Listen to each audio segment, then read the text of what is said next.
Pink's Hot Dogs is how can I describe it? It is amazing. It's a good hot dog. You know, I do not live in the L.A. area, but anytime I go to L.A., it is my first stop.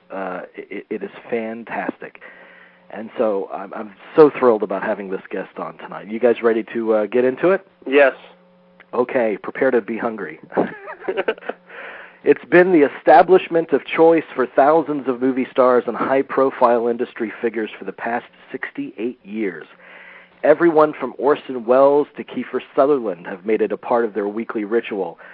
Bruce Willis even proposed to Demi Moore there. And oh yeah, it also serves the greatest chili dog on the planet. I'm speaking, of course, of Pink's, a modest hot dog stand that was rooted near the corner of Melrose and La Brea in the heart of Hollywood 7 decades ago and hasn't moved since.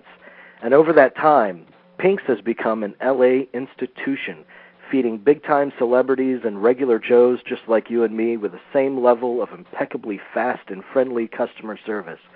We are honored to welcome to our show this evening the owner of Pink's Hot Dogs, Mr. Richard Pink. Mr. Pink, are you there? I am here. How are you? And thank you very much for that introduction.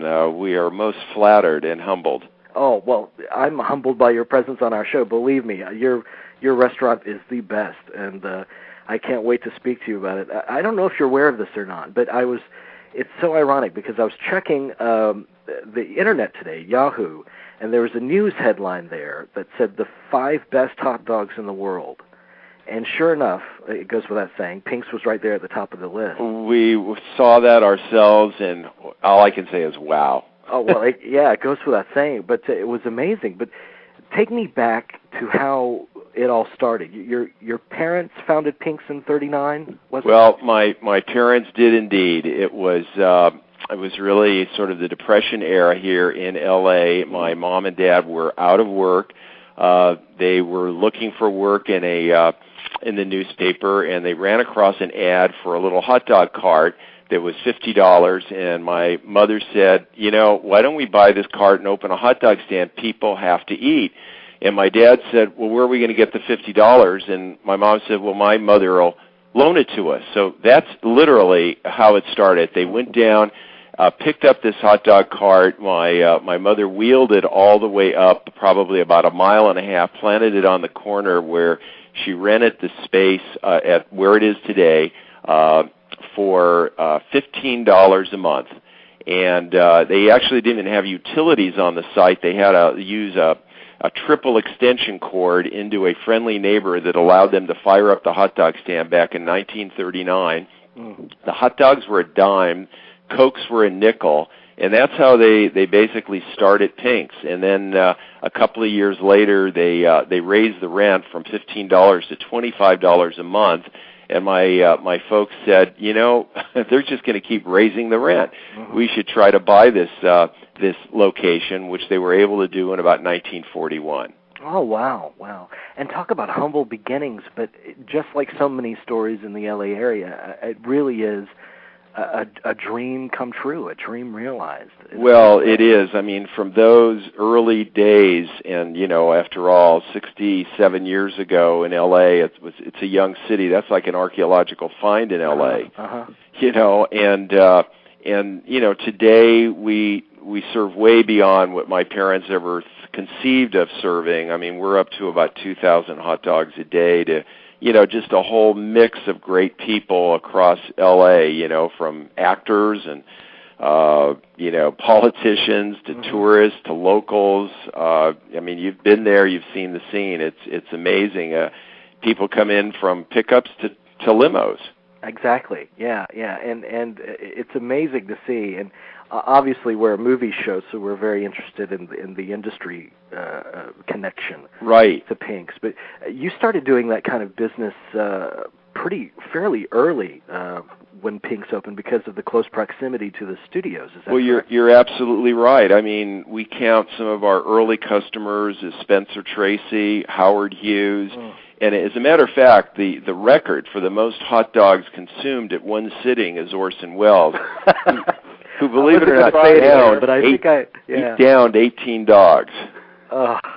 When did he do good-sized dogs. Wow. He did everything large, didn't he? Yes, he did. Right. Well, I know that throughout your childhood, you had to have heard some great, wonderful stories from your parents about rubbing elbows with some of these classic movie stars. What kinds of stories stick out most for you from those? Well, the big thing is, I don't know if it goes all the way back to my childhood, but Bruce Willis proposed to Demi Moore at Pink's. Mm-hmm. Tom Hanks was on the Tonight Show, and Jay Leno asked him, so Tom, where are you going this summer? And he says, well, I'm going to Europe with the kids. And they said, well, why? He says, well, I want the kids to know that there's something older in this world than Pink's.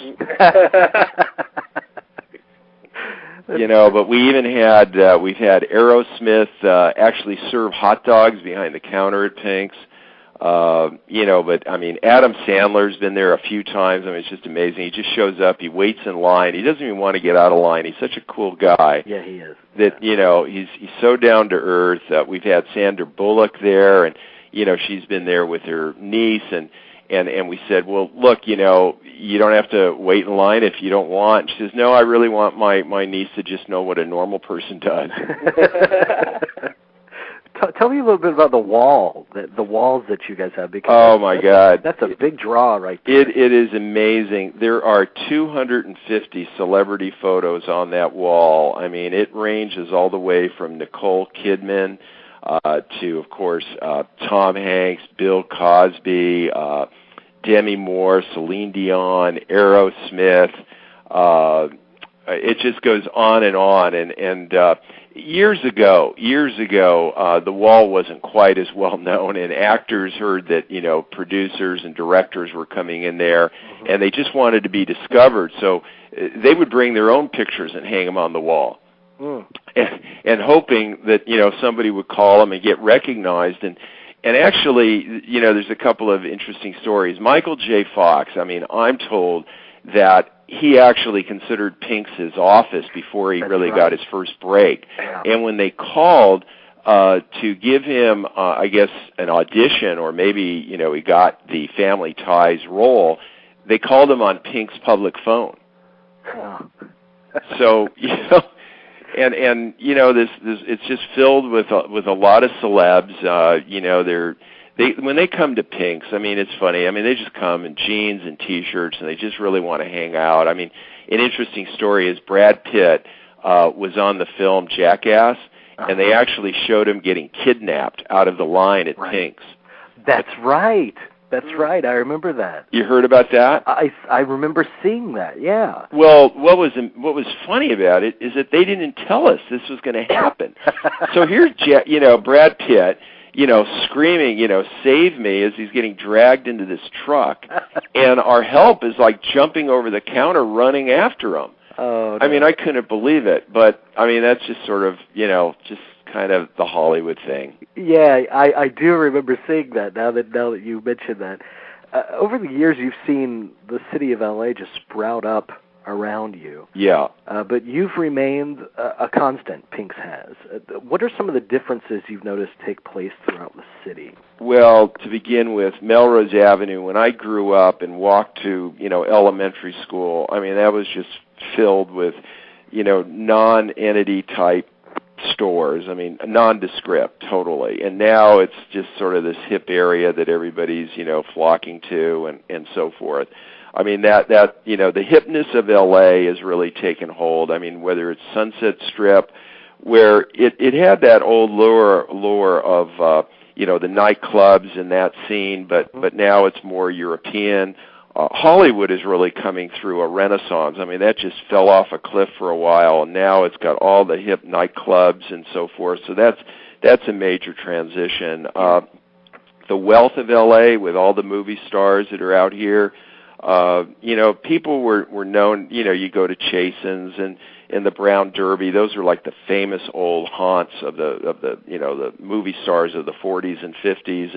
And now it's Spago and Cut and, some of the other, more modern places. So, LA's really just sort of gentrified and become a very cool spot. And it's an extremely exciting place to be in. I think the buzz of Hollywood is really what people come out here to see, and They go to, the places where you can spot the celebrities, whether it's Rodeo Drive or, Peninsula Hotel. I mean, what we love to do is go to the Four Seasons or the Peninsula Hotel whenever there's the Golden Globes, and we sit there and watch all the stars come in, which is great. But then every once in a while, my wife will go up to a movie star and say, we're from Pink's, and maybe you've heard her. She says, Pink, I'm going there for dinner tonight. Absolutely, yeah. I remember seeing interviews with several of the celebrities after party events, and they can't wait to get to Pink's. Well, one of the things we did was we named one of our dogs the Mulholland Drive dog, and that was because David Lynch had filmed a piece of Mulholland Drive at Pink's. Yes. So we said, well, that's kind of cool. Let's call it the Mulholland Drive dog. And then it kind of took off, and now we have a Lord of the Rings dog, which is like this 10-inch dog threaded through about 5 onion rings, covered with some really good, very yummy, if you will, barbecue sauce. We have a Harry Potter dog. We have the Ozzy Osbourne dog, and we just found. For a while we had the Spider-Man 3 dog, which is 3 dogs in a big burrito, and wow. It's just the Hollywood connection is just really major with Pink's. Yeah, you need to stop that. You're really making me hungry. But you also have, I got to ask about this, because apparently Martha Stewart did a show from Pink's. Oh, well, that was really something. Martha Stewart came into L.A. with her caravan of cast and crew to film a number of different things in L.A. for her show, and then she was just driving down La Brea and saw our line. And as you know, our line gets pretty deep and long, and she says, what's that all about? And they said, well, that's Pink's. It's been around for 60-odd years. And she says, we're going there. So then she came in the next day and waited in line, and our help said, they called us at home. They said, it's Martha Stewart. And we said, no, it's someone who looks like Martha Stewart. Oh, no. This is Martha Stewart. Everyone's talking to her. And she, took a look at our menu and took the Guadalajara dog, and which is a kind of a unique dog in and of itself, because it has relish and onions and tomatoes, and then it's topped with sour cream. And then she says, well, wait a minute, I want to have my own dog there. So then she took that same dog and topped it off with bacon and sauerkraut, and which she happens to love. And then we said, gee, if you'd put us on your show, we'd name the dog after you, and she did. And I want to tell you, we have like football players coming in from SC, these big linemen, and they're ordering, I have 2 Martha Stewart dogs, Martha please. Stewart dog, right? It's amazing to me how you're talking about all the glitz and the glamour of Hollywood, and yet, Pink's is still a very modest looking hot dog stand. Is that part of the design, not to reconstruct it to be something more lavish? Listen, it is very hard to find anything in L.A. that isn't new, and I think when people see something that's been around, the stand that you see today was built in 1945, and I want to tell you, if we change anything at that place, people think it's under new ownership. Mm-hmm. Everybody wants that traditional neighborhood restaurant that just doesn't change, that's just a constant. And I think that's part of the lure. It's sort of a traditional thing that people just want the comfort of knowing something is just the way it was, 50 years ago. Exactly. And we don't really want to change it. We don't really want to expand it. And it's one of the few places in L.A. where you can just, basically walk up to the counter and you can, and it's open front, and you can smell the buns, steaming away, and that's just part of the lure, and we never really want to change any of that. Absolutely. And another thing that makes you guys different is, I was surprised the first time I visited LA, because it tends to close down pretty early. The city does, but you're open till 2-3 o'clock in the morning. It's a party. Yeah. If you haven't had dinner, or if you're just finishing the club scene and it's 2 in the morning and dinner was a distant memory, right?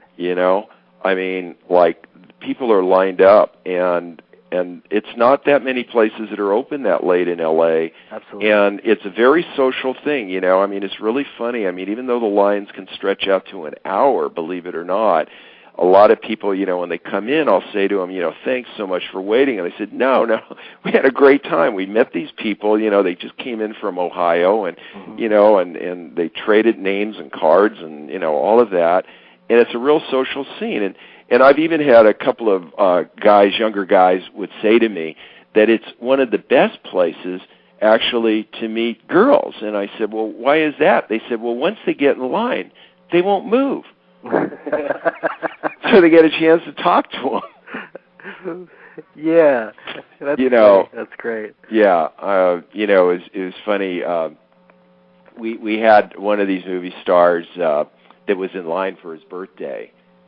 It was Cuba Gooding, okay, and there was we had a TV, cameraman out there from one of the TV shows, and it was his birthday, and he was waiting in line. He gets up to the front, and my wife went up to him and said, Cuba, if you don't mind, these people would love to interview you, and all that. And he said, well, great, but I don't want to lose my place in line. So, it's funny when these movie stars are just so regular, Yeah, it's refreshing. Refreshing. You bet. Now, there are some stars that just are crazy about pinks, and it doesn't matter if they're in the L.A. area or not. Haven't you had some occasions where you've actually flown pink hot dogs to them while they're overseas? Like, I think Kiefer Sutherland, when he was filming The Three Musketeers, we flew it to him. Bill Cosby, whenever he performed in Vegas or Reno, we flew the dogs to him. Diana Ross, a lot of them. I mean, more recently, for example, we flew dogs back to Detroit for Aretha Franklin.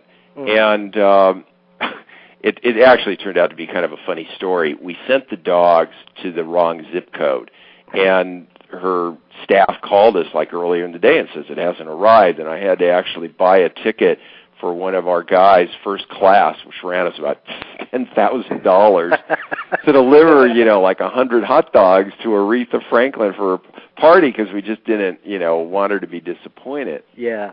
But she was so nice. I mean, she called us and thanked us, and she was really sweet. And that's the whole point. A lot of these great stars are just so humble and really appreciate, kind of service, particularly when you're just a hot dog stand, and you don't pretend to be anything else in that. Exactly, but that's indicative of part of what makes you guys so great. It's just an unassuming, just incredibly friendly customer service, extremely fast service too. I mean, you talk about the lines being long, but you get your hot dog real quick once you get up to the front. Yeah, it takes about a minute for them to prepare it, and our staff, and quite frankly, most of them worked for us for 10 to 15 years, so we take very good care of them.